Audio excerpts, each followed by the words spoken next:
We've all been there. That moment at 2 a.m. when you're halfway through a bag of chips telling yourself it's the last one, again. Or when you say you'll scroll social media for just 5 minutes and suddenly realize an hour's gone by and your to-do list hasn't budged. Bad habits aren't just annoyances. They're silent architects of the life we didn't mean to build. And yet, we beat ourselves up over them as if shame were a solution. We think if we're hard enough on ourselves, maybe we'll finally change. But let me ask you this. Has that ever worked? We've been conditioned to believe that change begins with guilt. That if we can generate enough internal punishment, we'll somehow wake up a new person. But guilt doesn't create growth. Awareness does, because you can't fix what you won't face. And you can't change what you don't understand. Real transformation starts with a simple question: why am I doing this? Not what's wrong with me, not why can't I stop, but a genuine, curious, compassionate why. Let me tell you a story. Years ago, I worked with someone, let's call him Adam. Adam had a habit of procrastinating. Every deadline became a disaster.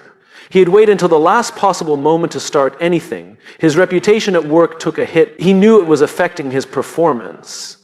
And every time he missed another deadline, he'd spiral into self-blame. I'm lazy, he'd say. I'm just not disciplined, over and over like a broken record. One day we had a conversation.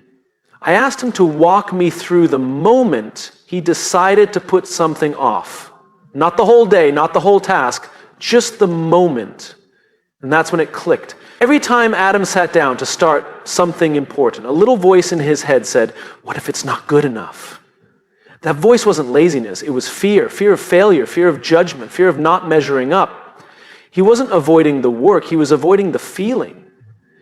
And that's true for most of us. Bad habits are often just coping mechanisms in disguise. We eat when we're stressed, we scroll when we're lonely, we smoke when we're anxious, and yet we punish ourselves for the very behaviors that are trying, however poorly, to soothe us.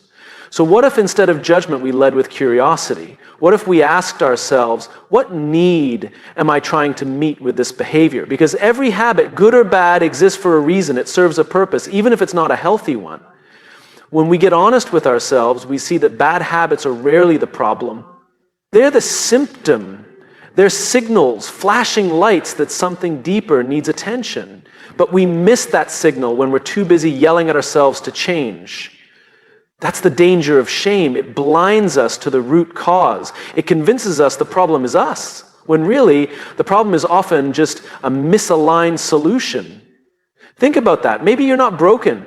Maybe you've just been trying to solve the right problem with the wrong tools. The moment Adam realized his procrastination was rooted in fear, something shifted. He didn't suddenly become perfect overnight, but he stopped blaming himself. He started noticing the fear when it showed up and naming it. I'm not lazy, he'd say. I'm scared of not doing this well. That awareness gave him power. It gave him choice. And over time, that choice became new behavior. See, awareness creates space between stimulus and response. That space is where transformation begins. It's where you get to pause, reflect, and choose something different. But you can't access that space if all you're doing is reacting in shame. Imagine a doctor diagnosing a patient by yelling at them. Your blood pressure's high again. You're terrible at being healthy. Absurd, right? But that's how most of us treat ourselves. We see the bad habit and go straight to blame instead of asking, what's the cause? What's the pattern? What's underneath this? We don't need more willpower, we need more self-understanding.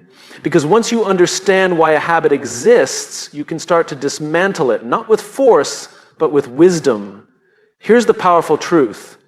You don't need to be fixed, you need to be understood. Think about any great leader, coach, or teacher you've ever had. They didn't shame you into growth. They saw you, they listened, they asked questions, and in that space you found your own strength. You can do that for yourself too. Instead of waking up every morning and declaring, I have to stop this, what if you asked, what's this habit trying to tell me? What is it revealing about my fears, my stress, my unmet needs? Because when you shift from shame to awareness, the entire dynamic changes. The habit becomes less of a monster and more of a messenger. And here's the most liberating part. Awareness doesn't require perfection. It just requires honesty.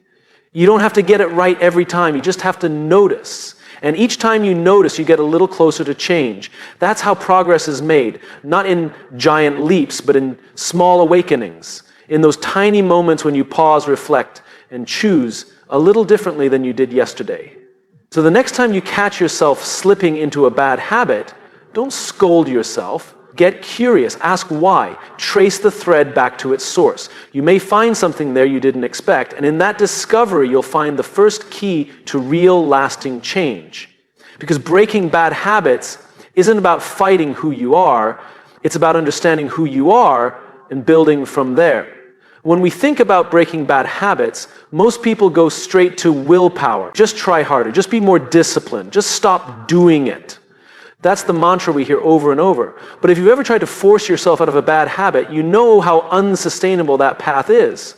You may succeed for a day, a week, maybe even a month, but eventually something pulls you right back in, and that something is usually the environment. Not the internal one, the external one. The world you live in, the spaces you move through, the people around you, the cues, the triggers, the defaults, all of it shapes your behavior far more than you think. We are creatures of context. We like to believe we're in full control of our actions, but most of what we do is automatic. We don't make a conscious decision to open Instagram when we're bored, we just do it. We don't decide to grab fast food after a long day, we drift into it. Our surroundings act like autopilot, and unless we disrupt the autopilot, we keep flying in circles. Let me tell you about Maya. She was trying to cut back on drinking, not because of any rock-bottom moment, but because she noticed something. Every time she came home from work, she'd pour herself a glass of wine. Not out of celebration, not even because she wanted it, it was just part of her routine. Coat off, shoes off, wine poured. Automatic. She tried everything, promises, self-help books, accountability partners, but the pattern persisted. One day, she got curious. She walked into her kitchen, looked at the wine rack, and realized it was the first thing she saw every day when she got home. Like clockwork. Her brain didn't have to think. The environment did the thinking for her. So she did something small. She moved the wine out of sight, out of the kitchen, replaced it with a pitcher of infused water, lemons, mint, fresh, inviting. She didn't forbid the wine, she didn't declare a ban, she just made a subtle shift in her environment, a new default, and it worked. Because here's the thing, we don't rise to the level of our intentions, we fall to the level of our systems. And the most powerful system we live inside every day is our environment. You walk into a cluttered space, your brain feels scattered. You surround yourself with people who complain constantly and negativity becomes normal. You keep junk food within arm's reach and your habits follow your hands. This isn't weakness, it's biology. Human beings are wired to conserve energy, to reduce decision fatigue, to default to ease. So the path of least resistance often becomes the path most traveled. If the habit you're trying to break fits easily into your environment, it will always be one step ahead of your intention to change. So what do? We redesign the system. We stop trying to resist temptation and start removing it. We stop trying to force better behavior and start making better behavior easier. This isn't about controlling everything around you, it's about shaping what you can, making small but strategic changes to shift the odds in your favor. Let's say you're trying to reduce screen time before bed. If your phone is next to your pillow, glowing with notifications, you're going to grab it, not because you lack discipline, but because it's there, it's easy, it's calling your name. But if you put your phone in a drawer across the room and replace it with a book on your nightstand, your environment just tipped the scale toward a better choice. One small change, big ripple effect. The same applies at work. If you want to stay focused, but your desk is covered in distractions, good luck. But if you create a space that signals clarity, clean surface, noise-free, intentional layout, your mind follows the cues. Focus stops being a battle and becomes the default. There's a deeper principle here. Environments are more than physical, they're emotional and relational too. Think about the people you surround yourself with. Do they normalize the habits you're trying to break? Do they encourage shortcuts, complacency, excuses, or do they challenge you, lift you, remind you of who you're becoming? When someone is trying to quit smoking, one of the hardest parts isn't the nicotine, it's the social environment that's built around it. The break room chats, the smoke circle outside the office, the identity that comes with it. It's not just the cigarette they're letting go of. It's the environment and the version of themselves that environment created. So it's not just about moving the wine bottle or hiding your phone. It's about asking, what environment am I creating around me and who is it turning me into? You don't break bad habits by trying harder. You break them by making them harder to do. The greatest athletes, creatives, and leaders don't rely on willpower. They design environments that support who they want to be. They build systems that take the pressure off of discipline and put the momentum behind consistency. Because when the environment changes, the behavior often follows naturally. That's not weakness. That's wisdom. It's realizing that we don't have to fight our nature. We just have to work with it. Align our spaces with our values, make the right choices easier, and remove the friction between who we are now and who we want to become. So the next time you find yourself stuck in a loop, don't just ask what's wrong with you, ask what's around you.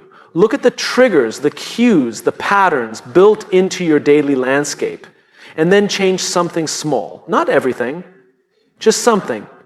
Because the smallest change in your environment can lead to the biggest shift in your behavior. And that shift, quiet, steady, intentional, is how real transformation begins. It's easy to think that breaking a bad habit means simply stopping the behavior. That if we could just make it go away, erase it, cut it out like a bad root, everything would be fine. We tell ourselves, I just need to stop smoking. I just need to stop checking my phone every 5 minutes. I just need to stop procrastinating. But here's the problem with that line of thinking. Removal without replacement creates a void. And the truth about human nature is this. We don't like voids. Take something away, and the brain immediately wants to fill the empty space with something, anything. That's why when people quit one bad habit, they often find another one taking its place. Someone gives up junk food, and suddenly they're biting their nails. Someone stops drinking and becomes obsessed with caffeine. It's not because they lack willpower. It's because they didn't replace the behavior, they just removed it. Let me tell you a story. A man named James had a habit of binge-watching TV every night. Not an episode or two, but 5 or 6 hours straight. He hated it. He felt like his evenings were being wasted, that his dreams and side projects were slipping away. So he decided to stop. Cold turkey, unplugged the TV, canceled subscriptions, even gave his remote control to a friend. For a few days it worked. Then came the silence. He'd come home from work, sit on the couch, and nothing. He didn't know what to do. No stimulation, no distraction, just silence and boredom. That silence didn't feel like peace, it felt like discomfort. So eventually he found something else to fill the gap, mindless scrolling. Hours on social media, different screens, same numbing. The habit hadn't been broken, it had just changed shapes. The key insight is this: bad habits often serve a purpose. They may not be healthy, they may not align with who we want to be, but they're doing something for us. They're giving us comfort, relief, stimulation, escape, connection. When we remove the behavior without addressing the need it was meeting, we leave ourselves wide open to relapse or redirection into another destructive pattern. So the real question isn't just, what do I want to stop doing? The real question is, what do I want to do instead? It's not about subtraction, it's about substitution. If the bad habit is scratching an itch, what's a healthier, more meaningful way to scratch it? For James, the breakthrough came when he remembered something. In college, he loved writing short stories. He lost hours doing it, completely immersed. He hadn't written a single word in years. One day, instead of collapsing into his usual evening routine, he sat down with a notebook and started writing again. Just 10 minutes, then 15, then 30. He didn't try to force himself to avoid the screen. He simply gave himself something better to do. Over time, writing became his new default, not because he swore off TV, but because he found something that pulled him forward more than TV ever did. Here's the truth. Bad habits lose their power when we're genuinely fulfilled, when we're energized, connected, and aligned with something meaningful. We don't need to numb ourselves. We don't need to escape. The craving fades not through force, but through replacement. Think of it like this. If you're trying to break the habit of grabbing junk food every afternoon, just saying, don't eat it isn't enough. But if you have healthy snacks prepped and visible, fruit, nuts, a smoothie, you're more likely to grab what's available. You didn't just remove the temptation, you replaced it with something that still meets the need: energy, satisfaction, ease, This principle applies in every area of life. People who want to stop gossiping need something else to talk about, deeper conversations, real questions, stories that uplift rather than divide. People who want to stop scrolling endlessly need something else that engages their attention. Reading, learning, creating, calling a friend. People who want to stop running from their problems need a place to run to. Therapy, mentorship, community, purpose. We break habits by building better ones. And better habits aren't just things we force ourselves to do, they're actions that feel aligned with who we are becoming. That's an important distinction. If your replacement doesn't align with your identity, if it feels like a punishment instead of a meaningful choice, you won't stick with it. But if the new habit feels like a return to who you really are, it becomes sticky, it takes root.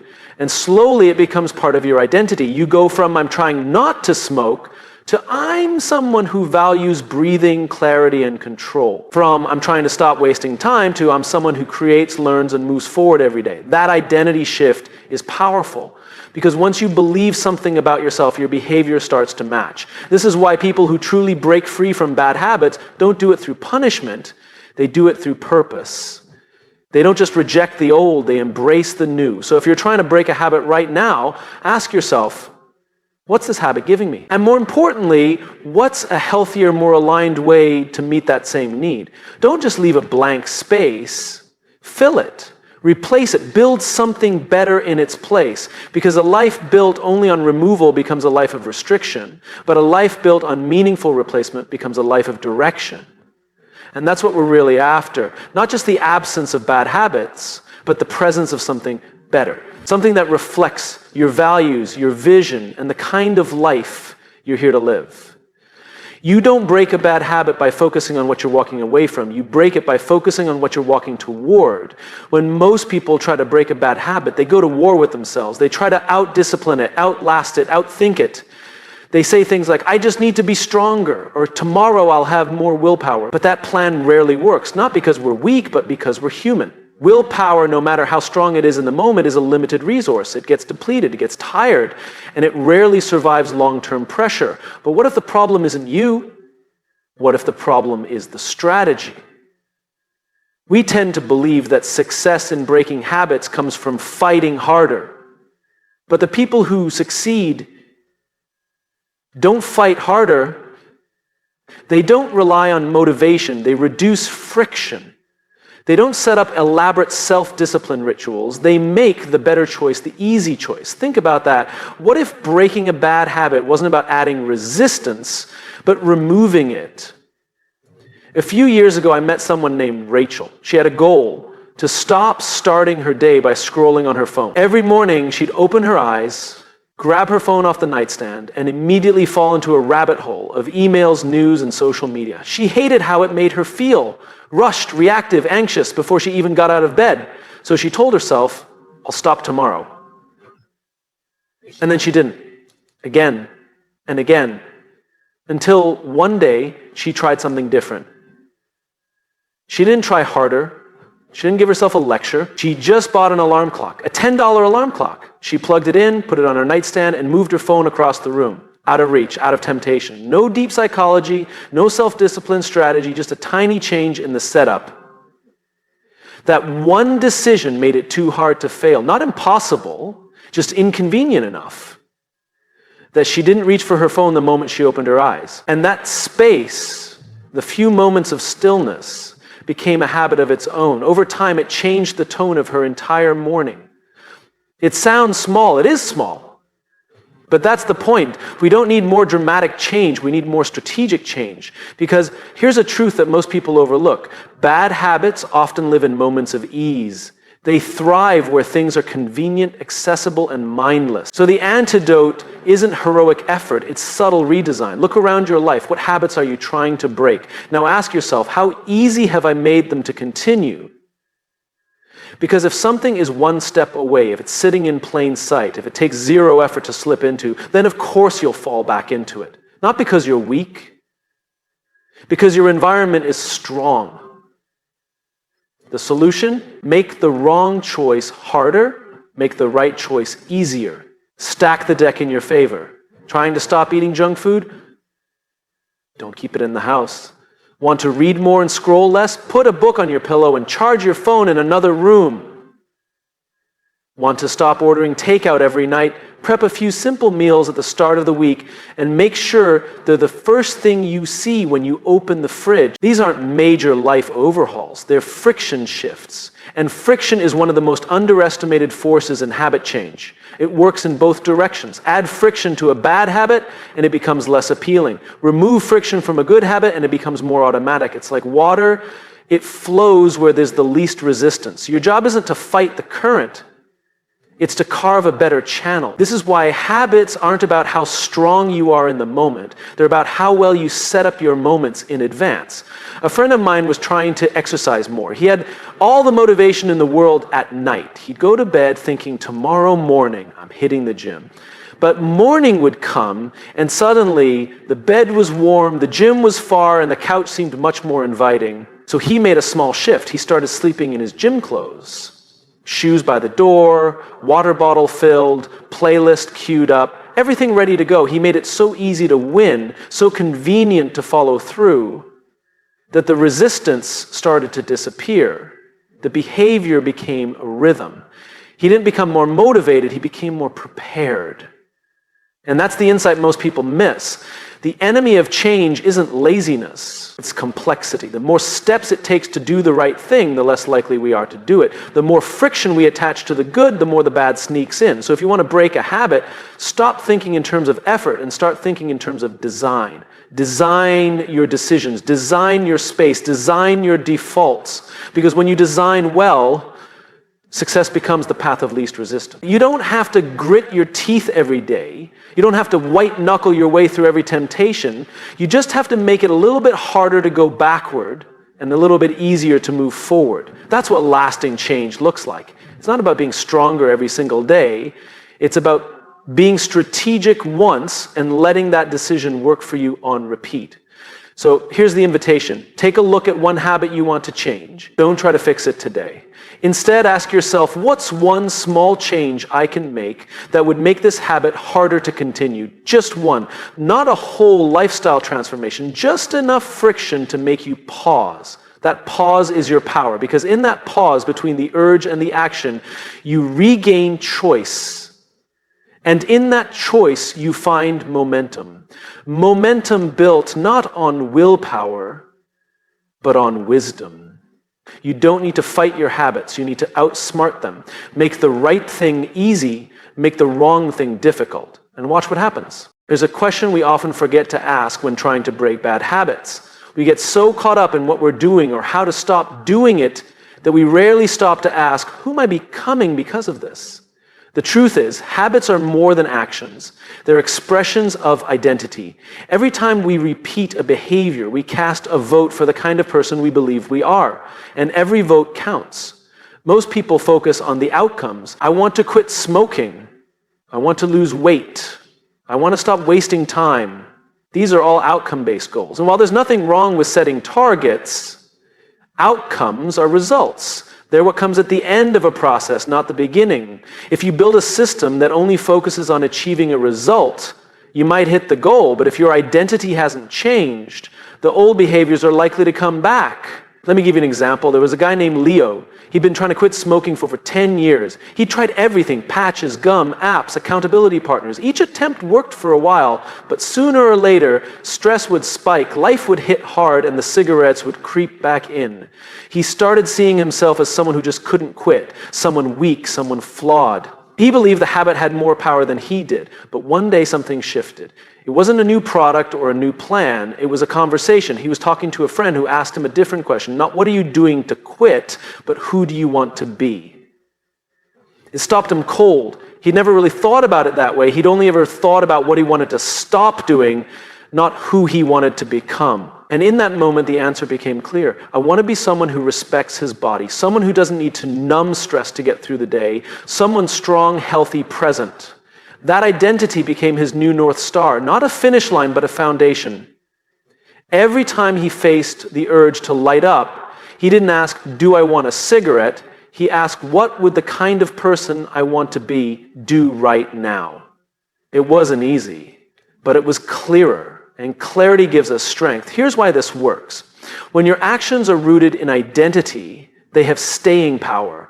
You're no longer trying to act a certain way just to get a result. You're acting in alignment with who you are or who you're becoming. And when your behavior matches your belief, change becomes sustainable. It's the difference between I'm trying to run more and I'm a runner, between I'm trying not to procrastinate and I'm the kind of person who shows up and finishes what I start. That shift in language is subtle, but it's powerful because your brain is always listening and it will do its best to prove you right.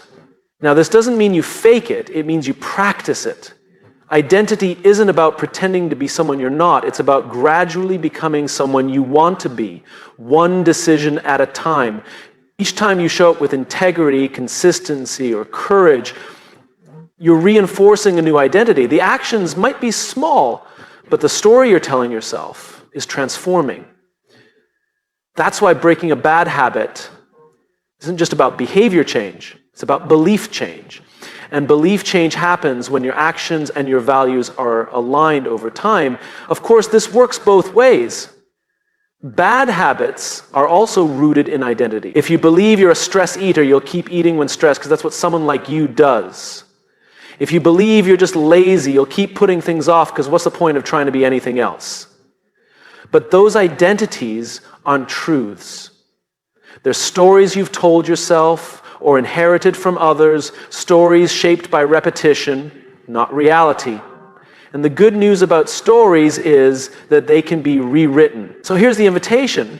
Rather than saying, I want to stop this habit, try asking, who am I when I'm free from this habit? Picture that version of yourself. Feel it, speak it, live into it, because when you start making choices from that identity, even in small ways, you begin to bridge the gap between who you are and who you want to become.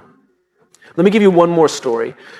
A young woman named Dara struggled with social anxiety. Her bad habit wasn't obvious. She wasn't drinking or smoking or overeating. Her habit was avoidance.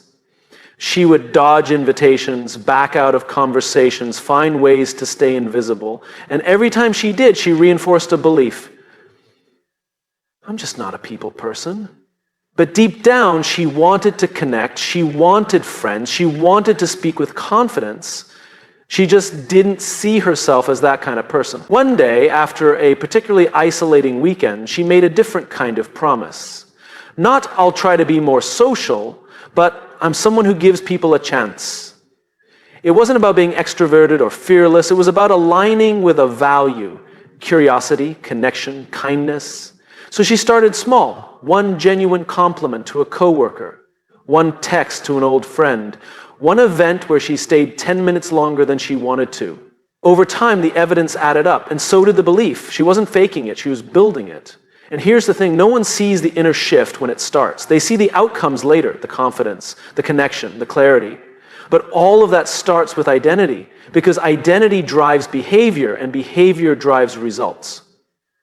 So if you want to break a bad habit, don't just ask, what do I want to stop doing? Ask, what kind of person do I want to become? And then act like that person in the smallest ways you can, as often as you can. That's how change sticks. That's how growth happens. Not through force, but through alignment. Because when your behavior reflects your identity, your habits become more than actions. They become a reflection of who you are. And that's the kind of change that lasts.